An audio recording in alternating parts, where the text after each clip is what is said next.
us. Yes, this is cry number 5, John. Jesus said, I am thirsty. And I want to underline what you have just said. Today, we're going to be talking about words of hope and encouragement, because I can't help but think that there are people who are listening who are spiritually thirsty, but they don't know where to turn.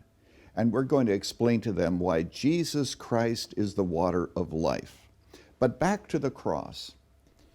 Isn't it interesting that Jesus here on the cross is saying, I am thirsty, the creator of oceans and rivers. And of course, we know that he could have spoken the word and fresh water would have come into his mouth. But here he is on the cross saying, I am thirsty. Now, if you read about crucifixion, you soon discover that crucifixion is really a slow process of dehydration. Let's think about Jesus. The night before, he is in a dungeon.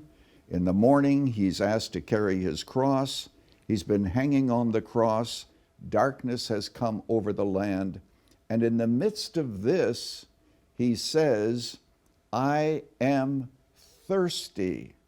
John, what this reminds us of is that Jesus was human. Yes. You know, throughout the centuries, as Christianity has defined the life and the times and the personality of Jesus, we learn that he was both God and man, two natures in one person.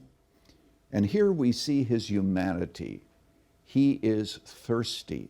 He is identifying with all of us, not just because of physical thirst, but as we will mention in a moment, because of spiritual thirst. Yes. But first of all, we ought to pause here and remind ourselves that Jesus Christ did experience all of the challenges of living, the challenges of pain, of course, thirst.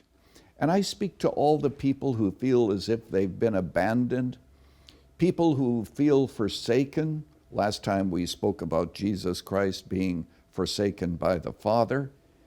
And to them, Jesus is going to offer a message of hope. One other comment I want to make, and that is that in context it says, Jesus said, I am thirsty, that the scripture might be fulfilled.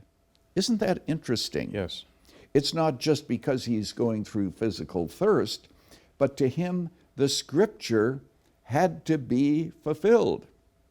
And of course, it was predicted back in Psalm 22 that Jesus Christ would be thirsty. This is a messianic psalm.